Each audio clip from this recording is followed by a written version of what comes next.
빨리 인정하고 처분을 맡기라라는 제목으로 하나님 말씀 증거하도록 하겠습니다. 7장의 주제는 앞부분은 위로고 뒷부분은 근심입니다. 오늘은 근심 파트를 살피도록 하겠습니다. 고린도후서가 설교하기 또 이렇게 분석하기가 쉽지 않다 그랬죠. 이유가 뭐냐? 바울의 마음과 그 감정과 연관이 되어 있기 때문에 그렇습니다. 그러니까 바울의 마음의 흐름을 읽지 못하면 이게 잘 이해가 안 됩니다. 그러니까 이게 깊이 있는 마음을 이해해야만 내용을 파악할 수 있다라는 것입니다. 우리 바울이 고린도 교회에 보냈던 편지가 4개거든요. 그래서 1번 편지는 몰라서 그냥 첫 번째 편지 이렇게 말하고, 두 번째 편지가 고린도 전서예요. 그리고 세 번째 편지가 소위 말하는 눈물의 편지. 우리 8절 보니까 눈물로 편지 썼다 그러죠. 그래서 별명이 눈물의 편지예요. 편지를 한번 보내는가 봐요. 디도 편에. 그리고 네 번째 편지가 고린도 후서입니다. 그러니까 총 4개라고요. 2번, 4번이 고린도 전서와 고린도 후서로 남아 있다고요. 특별히 세 번째 눈물의 편지. 근데 그 내용이 좀 이렇게 질책이 많았는가 봐요. 그래서 내가 너희를 근심하게 했다. 너무 세게 글을 썼는가 보다. 뭐 이런 내용이 들어 있습니다. 그래서 그 결과를 가지고 돌아오는 것이 디도였거든요. 그래서 2장 13절 보니까 내 형제 디도를 만나지 못함으로 들어와서 세 번째 편지를 보내고 결과를 받으려고 그랬는데 안 오더라는 거예요. 그래서 심령이 편치 못해서 하나님께서 길 열어준 아시아로 안 가고 그냥 마게도냐로 돌아왔다. 이런 얘기는 앞에서 살폈죠. 그러니까 3번 편지가 되게 셌는가 봐요. 그래서 그것 때문에 근심을 일으키게 만들고 그랬다. 그래서 힘들다. 뭐 그런 얘기입니다.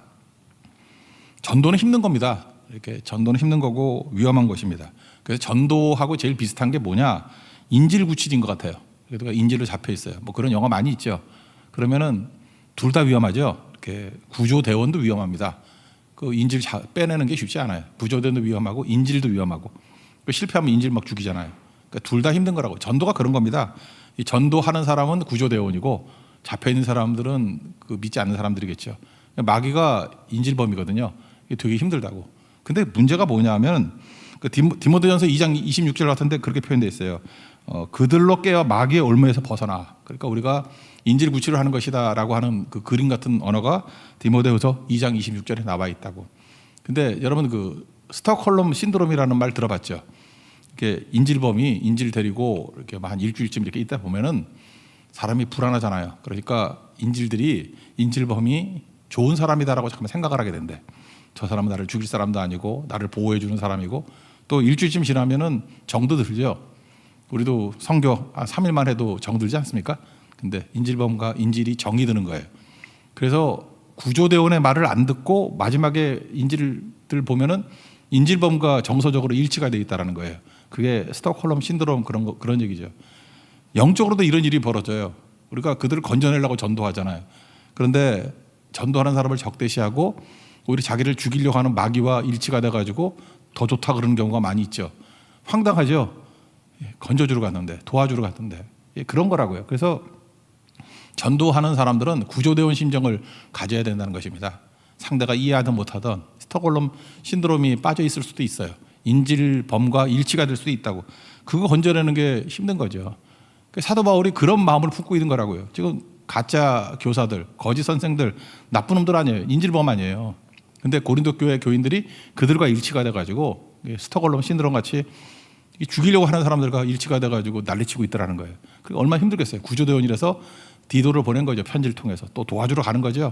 그러니까 아슬아슬한 거라고요. 보낸 사람도 위험하고 또 자기가 사랑하는 고린도 교인들도 위험하고. 그런데 우리가 어제 살폈죠. 그들이 오해가 풀리고 받아들였다고. 그러니까 얼마나 기쁘냐. 그래서 그 안도하는 마음을 표현하는 것이 8절입니다. 8절 다 같이 읽겠습니다. 시작. 그러므로 내가 편지로, 이게 세 번째 편지예요. 눈물의 편지.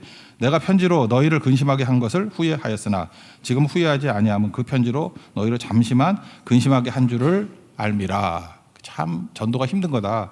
내가 좀 노심초사했다. 뭐 이런 얘기를 설명하고 있습니다. 그리고 뒷부분에 설명을 하는 거예요. 내가 근심을 했지만 세상에는 두 가지 근심이 있다라는 거죠. 하나님의 뜻대로 한 근심이 있고 또 하나는 세상 근심이 있다. 하나님의 뜻대로 하는 근심은 우리를 회개까지 이끌어가게 되고 살리는 것이고, 세상 근심은 쓸데없는 거다. 뭐 그런 얘기예요. 그다음 한번 읽어볼까요? 9절 10절입니다. 시작. 내가 지금 기뻐함은 너희로 근심하게 한 까닭이 아니요 도리어 너희가 근심함으로 회개함에 이른 까닭이라. 너희가 하나님의 뜻대로 근심하게 된 것은 우리에게서 아무 해도 받지 않게 하려 함이라. 하나님의 뜻대로 하는 근심은 후회할 것이 없는 구원에 이르게 하는 회개를 이루는 것이요 세상 근심은 사망을 이루는 것이니라. 여기서 하나님의 뜻대로 하는 근심과 세상 근심의 결정적인 차이점은 후회와 회개예요. 그러니까 후회는 뭐죠? 과거에 묶여 있는 거죠. 과거에 묶여 있는 것. 그러니까 구덩이에 빠졌습니다. 그럼 빨리 빠져나와야 되는데, 후회는 후회하면 할수록 파고 들어가는 거예요. 구덩이를 더 파고 들어가요. 그러니까 절망적이죠. 파괴적이죠. 못 빠져나온다고요. 그게 후회, 그런 거라고요. 반면에 회개는 뭡니까? 이 회개가 되게 중요한 건데, 회개의 두 가지 요소는 인정하는 것과 불쌍히 여겨달라, 이 내용이거든요. 그 세리도 그랬죠. 누가복음 18장에서 불쌍히 여겨 주십시오. 나는 죄인입니다. 또 누가복음 5장에서 베드로도 예수님 만나고 났나 그랬죠. 나는 죄인입니다. 나를 떠나소서. 다 똑같은 얘기죠. 첫째는 인정하는 것, 내 죄를 인정하는 것. 두 번째는 불쌍히 여겨달라. 이건 무슨 얘기예요? 처분을 맡기는 거라고요. 주님께 다 맡기는 거. 그럴 때 은혜가 임하게 되고, 그럴 때 회복이 임하게 된다. 그래서 회개가 왜 복이냐? 회개해야만 은혜를 담을 수 있는 그릇이 되고 회복될 수 있기 때문에 그렇다. 그런 접근이라는 것입니다. 이거 비슷한 얘기가 이제 요셉 이야기에서 나오는데, 요셉이 누명을 쓰고 형들에게 팔려갔죠. 누명도 아니고 팔려갔죠. 이렇게 팔려가고 또 노예되고, 그러다가 총리 되지 않았습니까? 형들 만나잖아요. 만났을 때 그 형들 이렇게 희모원 같은 애 감옥에 집어넣고 이렇게 억류하잖아요. 그때 형들이 후회하죠. 창세기 42장 21절 보니까 아우엘로 말미암아 범죄했다. 후회해요. 깨닫는다고. 그리고 애걸할 때 괴로움 돌아보지 않았다. 우리가 범죄했다. 이거 후회라고. 근데 후회한다고 해결되는 건 아니죠. 이거 과거에 묵혀 있는 거니까. 근데 유다, 네 번째 아들 유다가 회개의 자세로 나갑니다. 두 가지죠. 인정했어요. 우리 잘못을 인정하고, 두 번째 책임진다. 그리고 자기 대신 잡아달라. 내 목숨 걸겠다. 이게 뭐죠? 맡기는 거죠. 처분을 맡기는 거. 그럴 때 비로소 요셉이 울면서 형들을 영접하죠. 은혜가 임하게 되고 회복되게 된다. 그러니까 회개는 이런 거예요. 회개는 두 가지입니다. 하나님 앞에서 나도 죄인임을 인정하는 거, 내가 잘못했다는 것을 인정하는 거. 두 번째는 처분을 맡기는 거예요. 내가 책임지겠습니다. 맡깁니다. 죽든지 살든지, 우리 그런 찬양도 있잖아요. 맡기는 거예요. 그럴 때 은혜가 임하게 되고 회복이 임하게 된다. 이게 회개다. 그래서 지금 바울이 기쁘다라는 거예요. 너희들이 근심하게 했던 것이 회개를 이끌었기 때문에 진짜다. 그런 거겠죠. 여기서 보세요. 요셉이 금방 용서 안 한 이유가 뭡니까? 하나님께서 우리에게 회개까지 가게 만드는 이유가 뭐예요? 우리를 훌륭하게 만들기 위해서. 우리 그런 게 있어요. 그 요셉이 만약에 앞부분에서도 훌륭했잖아요. 근데 형들을 만나자마자 용서해주고 잘해줬다 그러면, 거기서 끝났다 그러면 요셉은 너무너무 훌륭한 거죠. 근데 형들에 대해서는 진짜 나쁜 놈이 더 나쁜 놈들이죠. 그런 거 아닙니까? 그냥 동생 팔아먹고 대접만 잘 받고, 저게 뭐야? 그러면 12지파가 될 수가 없잖아요. 이스라엘이 12족장들인데. 그러니까 그들이 훌륭해질 기회를 주는 거죠. 마찬가지로 하나님께서도 우리에게도 훌륭해지는 기회를 주는 거라고. 그래서 여러분들 너무 훌륭해지는 걸 독점하려고 그러면 안 됩니다. 전도가 뭐예요? 나도 구원받고 너도 구원받는 거 아니에요. 나도 훌륭해지고 너도 훌륭해지고, 나도 은혜 받고 너도 은혜 받고. 그래서 잠깐 독점하려고 그러니까 문제가 되는 거죠. 그러니까 같이 가야 되는 게 되게 중요하다라는 것입니다. 제가 지난주에도 우리 소개했지만 영적 과부 모임이 있다면 우리 교회. 그 참 보면 되게 훌륭해 보이지 않습니까? 훌륭하죠. 그렇잖아요. 우리 남편들 다 예수 잘 믿게 만들려고 하고 훌륭하죠. 근데 잘 보면 그게 3년, 4년, 5년 지났는데도 계속 자기들만 훌륭해. 그러니까 시간이 가면 갈수록 남편들은 악질이 돼가고. 그럼 그 문제가 되잖아요. 계속 그 사람들이 성화되고, 그죠? 반주하고, 특송하고, 점점 훌륭해져. 얼굴도 밝아지고, 달덩이 같이 되고, 예뻐지고, 남편들은 시름시름 해주고, 악인같이 보이고, 그러면 안 되잖아요. 근데 이번에 선교 갔잖아요. 그 중에 한 사람이. 선교 가서, 물론 애 아파가지고 선교 간 것도 있지만, 이번에 제가 그 교회 내용들 쭉 보니까, 글쎄 내가 잘못 봤나? 마스크 써서 잘 모르겠는데 오형리를 증거하더라고. 증거 다 읽는 거지. 그랬더니 영접하는 사람도 나오고 그걸 또 너무 신기했는지 찍어놨더라고. 그런 거 보면서 내가 느꼈던 게 뭐냐면 야 결국은 이 남편도 훌륭해지는구나. 나중에 그런 남편들이 또 장로도 되고 막 그러면 같이 훌륭해지는 거 아니에요? 그게 하나님께서 원하는 회개라고요. 회개는 뭐예요? 인정하고 그 다음에 처분을 맡기는 거예요. 주님 은혜 부어 주십시오. 그래 자기만 잘한다고 되는 게 아니라 같이 훌륭해지는 거, 이게 회개다. 그러니까 회개의 내용이 뭔지를 아시겠죠? 그렇게 나간다는 것입니다. 쉽지 않아요. 기다림도 있어야 되고 인내도 있어야 되고 뭐 견딤이 있어야 되고 되게 힘든 거죠. 제가 그 시드니 얘기를 들어본 적이 있어요. 시드니에 교민들이 있지 않습니까? 우리 남반구니까 계절이 반대죠. 그러니까 한국에 왔다가 고향 생각나잖아요. 그래서 개나리 나무를 묘목 가져갔대요. 그 호주 같은 데 들어가기 힘든데 그것도 뭐 허락받아가지고 가지고 갔대요. 마당에 심어놨답니다. 개나리 그 예쁘잖아요. 개나리. 근데 호주가 환경이 좋아서 흙도 좋고 뭐 그래서 잘 자라더래요. 그래서 참 이 땅이 좋구나 그렇게 생각을 했는데 꽃이 한 피더래요. 꽃이 첫 해에도 꽃이 한 피고, 개나리 꽃 때문에 심는 거 아니에요. 꽃이 한 피더래. 둘째 해도 안 피고 셋째 해도 안 피고. 그래서 나중에 이제 물어보고 또 식물학자들에게 상의해 보니까 그걸 뭐라 그러면 춘화 현상이라 그런답니다. 그 버널리제이션이라 그러는데 영어로는 그게 뭐냐 하면은 그 한국처럼 이렇게 혹한 추위가 있어야만 꽃이 핀대요. 그러니까 이 개나리 꽃은요 이렇게 추위 막 엄청난 고난의 단계를 넘어서야 비로소 봄에 꽃이 핀대요. 그걸 춘화 현상, 봄춘 꽃 화자 춘화 현상이라 그러는데요. 그런 꽃들이 있는데 튤립이 그렇고 튤립. 그래서 이게 열대 지방이나 계속 따뜻한 데서는 꽃 안 핀대요. 이런 거 튤립, 히아신스, 백합, 라일락, 철쭉, 진달래. 제가 봄에 좋아하는 꽃들 이렇게 다 있네. 이런 게 다 춘화 현상이라고 해요. 우리 인생에 꽃을 피우기 위해서 필요한 게 뭐예요? 이렇게 고난의 단계를 넘어서는 거라고. 하나님께서 우리 전도라는 열매 또 뭐 이런 생명이라는 꽃을 피우기 위해서 춘화작용이죠. 고난 넘어가는 거예요. 근심 있고 괴로워하고. 그런 얘기들을 쭉 설명하고 있네요. 11절 한번 읽겠습니다. 11절 시작. 보라 하나님의 뜻대로 하게 된 이 근심이 너희를 얼마나 간절하게 하며 얼마나 변증하게 하며 얼마나 분하게 하며 얼마나 두렵게 하며 얼마나 사모하게 하며 얼마나 열심 있게 하며 얼마나 벌하게 하였는가. 너희가 그 일에 대하여 일체 너희 자신의 깨끗함을 나타내었느니라. 간절함은 진실해졌고 변증은 설명하는 거고 분은 안타깝고 사모는 절실함 절실한 소망이고 열심은 최선을 다하고 벌은 깨닫도록 뭐 이렇게 설명하잖아요. 어쨌든 간에 고난이라는 것을 통과해서 꽃이 피었다 그런 얘기라고. 하나님께서 하나님의 뜻대로 하는 근심을 주면 반드시 회개에 이렇게 만든다. 열매가 오게 만든다. 꽃이 피게 만든다. 그런 거죠. 그래서 제가 초대교회 이야기도 한번 생각이 나는데 제가 초대교회 한국교회에서 보면 이런 얘기가 나와요. 그 우리 보리 심는 거 농사 지어보시면 알지만 봄에 뿌리는 보리를 봄보리라 그래요. 근데 우리가 봄보리 많이 없고 그 가을 거지 끝나고 난 다음에 가을보리 심죠. 이모작으로 가을보리를 심는데 봄보리는 별로 없지만 봄보리보다도 가을보리가 훨씬 수확도 많고 맛도 좋대요. 이거 뭐냐? 춘화 현상이에요. 겨울을 통과했기 때문에. 겨울을 통과한 보리가요 맛도 좋고 양도 굉장히 많대요.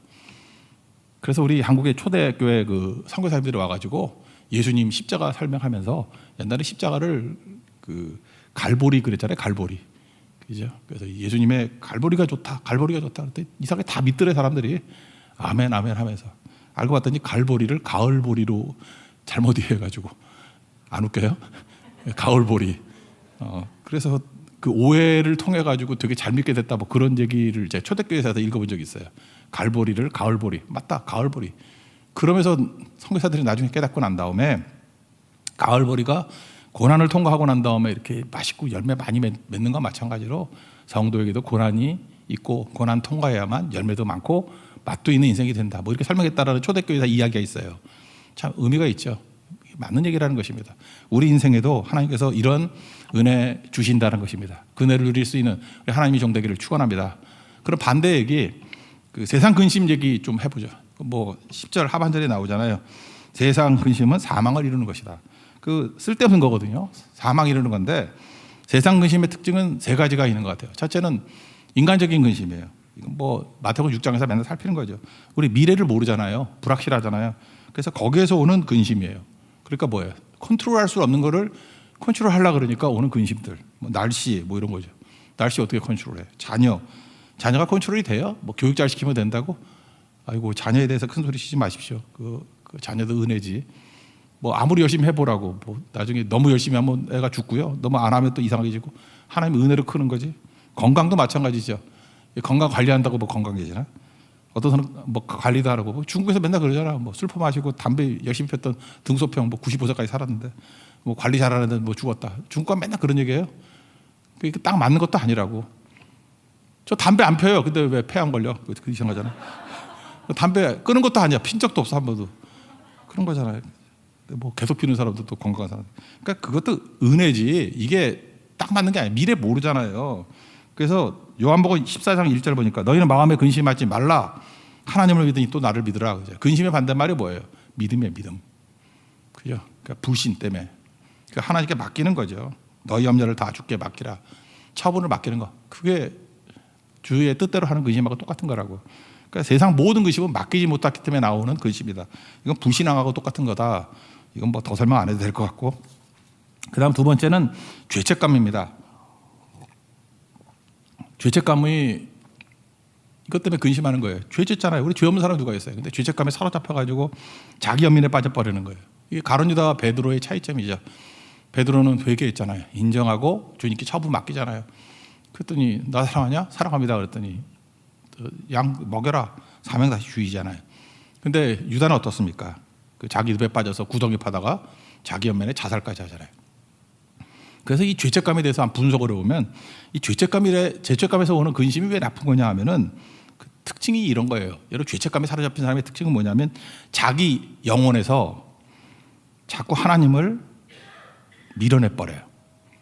죄책감은 뭐냐 하면은 내 마음속에 있는 하나님을 자꾸만 밀어내는 거예요. 죄책감이 있으니까 뭐라 그러죠? 창피하고 힘들잖아요.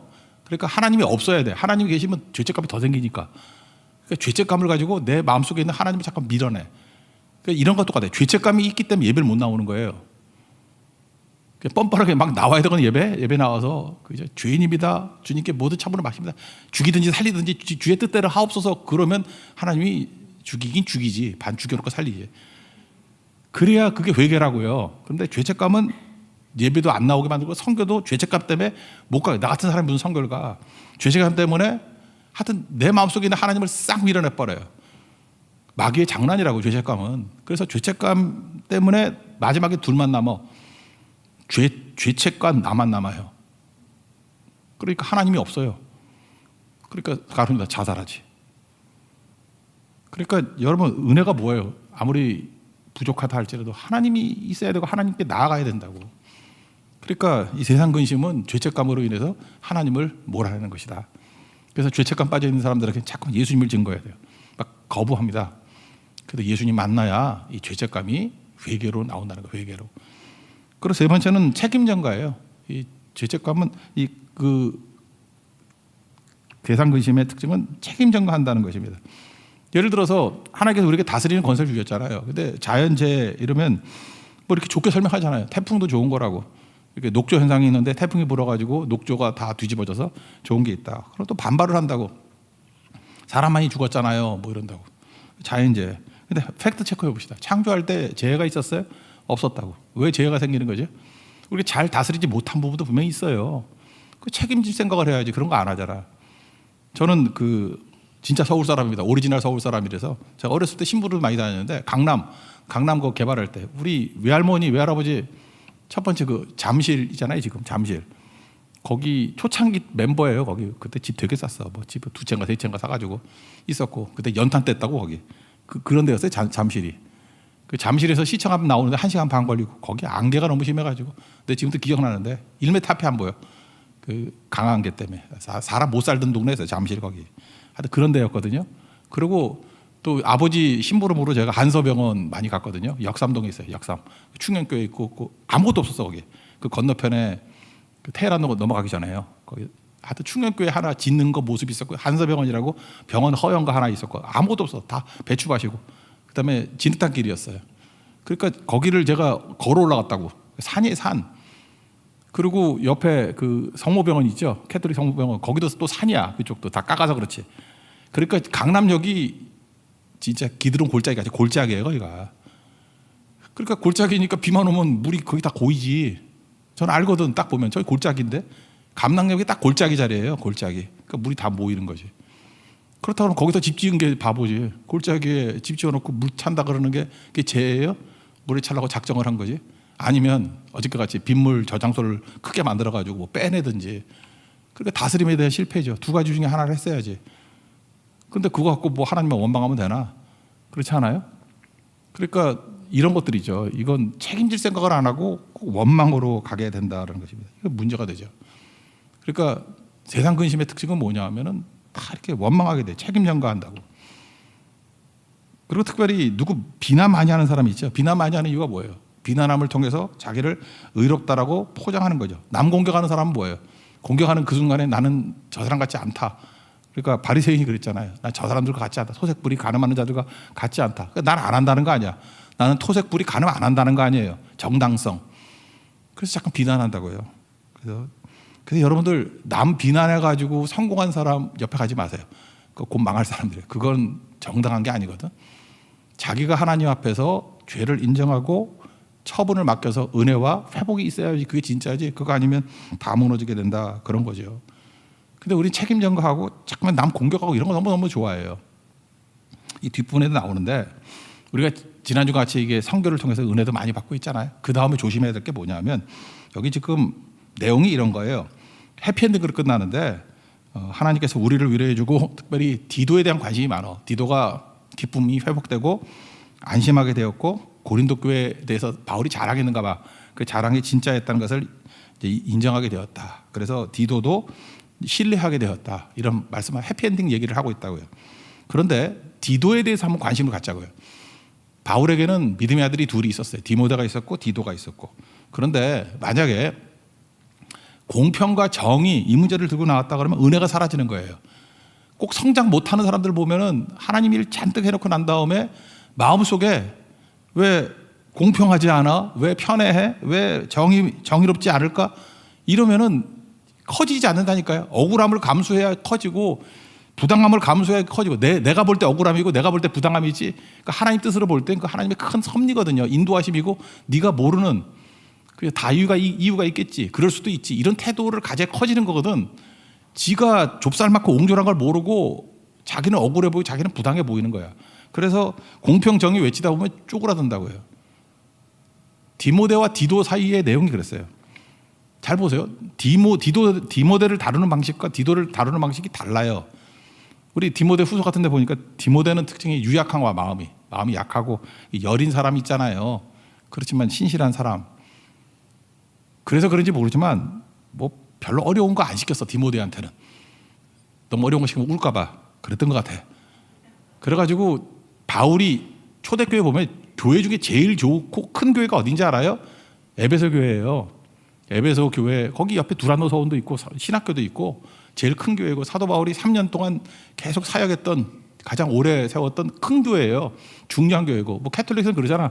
그러니까 에베소에서 뭐 마리아가 승천했다면 뭐 그런 거짓말도 하고 있는 그런 동네니까 이 에베소가 되게 큰 교회라고. 바울이 에베소 교회를 디모데에게 맡겼어요. 그러면 똑같은 생기를 할 때 디도 난 뭐지 이렇게 생각할 거 아니에요.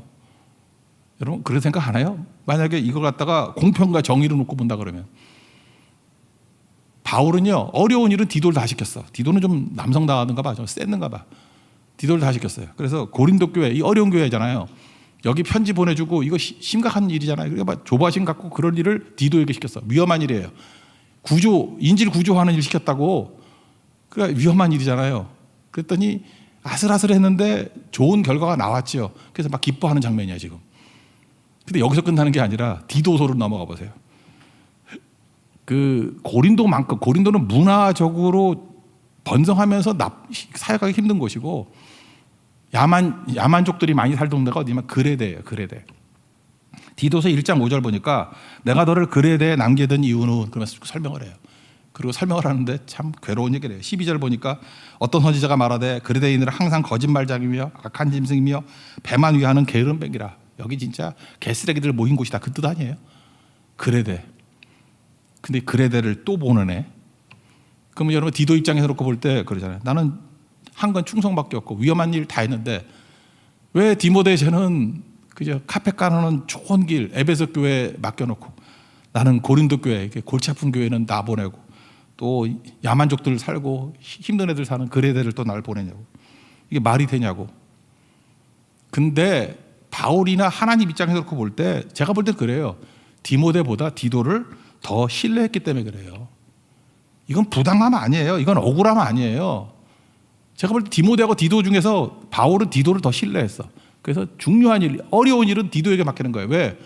너는 신뢰할 만하기 때문에. 거기 디모데 보내면 울다가 일도 못해. 그 껍데기 놓고 알 수 있냐고요. 그 모를 일이지. 근데 이걸 갖다가 공평의 자세를 가지고 이 부당하다, 뭐 정의롭지 못하다 이러면 뭐예요? 그러니까 뭐 성장을 못하지. 그러니까 맨날 공평 그러고 이런 거나 따지고 있으면 맨날 구석에 처박혀가지고 야 10만 원 줄 테니까 10명 10,000원씩 나눠줘. 그 일밖에 못해요. 맨날 하는 짓이 그거밖에 못한다고. 하나님의 시각을 가지고 어떤 사람의 사랑이 필요하고 어떤 사람은 돈이 필요하고 어떤 사람은 동역자가 필요하고 이런 것들을 나눌 수 있는 그게 다스림 아니에요. 영적 다스림 그런 걸 못한다고. 어떤 때는 질책할 사람은 질책도 해줘야 되고 격려할 사람은 격려도 해줘야 되는 거 그거 분별력 그게 있어야 될 거 아니에요. 그게 뭐예요? 마음이 커져야지. 마음을 넓히라. Make room for us in your heart 그거잖아요. 마음속에 룸을 좀 공간을 크게 만들라. 그게 다 품을 수 있게 만들라. 저는 그런 의미에서 이 사건을 통해서 디도가 엄청 커졌다고 생각합니다. 그래서 신뢰할 수 있는 자가 되었다. 그래서 나중에 진짜 문제투성이었던 그레데까지도 보낼 수 있는 그레데가 블레셋의 본거지예요. 그레데 사람들이 해적대들이거든. 걔네들이 배 타고 와가지고 애굽을 치려고 그러다가 치지 못하고 그 팔레스타인에 머물렀던 그 필리스틴의 블레셋의 땅이라 뜻이에요. 팔레스타인이 그게 출발지가 어디야? 그레데라고. 그러니까 해적 그 소굴. 그러니까 우리식으로 하면 일본 해적 소굴이 쓰시마 아니야. 그러면 또 그래도 그냥 일본의 어떤 섬 아니에요, 그죠? 그러니까 그런 데라고 해적 소굴, 그죠? 해적 소굴. 큐슈가 해적대들 많았대잖아, 우리 한국 올 때 큐슈, 그죠? 그런 지역. 죄송합니다, 큐슈 연계된 게 있는데, 하여튼 거기 안 되고 어쨌든 뿌린 그런 거라고. 그러니까 험한 지역 보는 게 뭐예요? 신뢰한다는 거지 벌 준다는 게 아니라고. 그러니까 누굴 잘해준다는 건 뭐냐면 약하다는 뜻이지 그게 배려가 아니 그게 뭐 특혜가 아니라니까요. 왜 나만 험한 이고 힘든 일만 시킵니까? 너 큰 인물이기 때문에 크게 쓰려고. 고생은 바울이 제일 많이 했잖아요. 바울은 크게 쓰임 받는 거지 뭐 양탄자 깔고 편한 길 가는 게 좋은 건가? 이제 아시겠죠? 이런 거 가지고 고민하고 괴로워하고 혼자 뭐 두 끼 굶고 그런 건 세상 근심이라고. 이 망할 놈아 세상 근심하다가 사망에 이르는 일이라 그런 거죠. 더 설명 안 해도 되겠죠. 하나님께서 주시는 하나님에 따라하는 근심은 우리에게 회개로 이끌게 만드십니다. 인정하고 하나님 처분 맡기고 주님께서 이끄시는 길이 최고 베스트 웨이예요. 그게 합력과의 선 아니에요? 어떤 일이라도 맡겨주시면 충성 다하겠습니다. 그럴 때 승리하게 된다는 것입니다. 이 마지막 이 내용은 또 뭐 읽고 끝내야죠. 13절부터 16절까지입니다. 읽고 끝내겠습니다. 시작. 이로 말미암아 우리가 위로를 받았고 우리가 받은 위로 위에 디도의 기쁨으로 우리가 더욱 많이 기뻐함은 그의 마음이 너희 무리로 말미암아 안심함을 얻었습니다. 내가 그에게 너희를 위하여 자랑한 것이 있더라도 부끄럽지 아니하니 우리가 너에게 이런 말이 다 참된 것 같이 디도 앞에서 우리가 자랑한 것도 참되게 되었도다. 그가 너희 모든 사람들이 두려움과 떨므로 자기를 영접하여 순종한 것을 생각하고 너희를 향하여 그의 심정이 더 깊었으니 내가 범사에 너희를 신뢰하게 된 것을 기뻐하더라. 마지막은 신뢰입니다. 신뢰하니까 나에게 맡기시고 다 하시는구나. 이게 승리라는 거예요. 여러분 하나님의 부르심에 순종하십시오. 어떤 부르심이든지 반드시 기름 부음이 있고 승리가 있게 될 것입니다. 자리에 일어나겠습니다. 하나님의 부르심 찬양하겠습니다.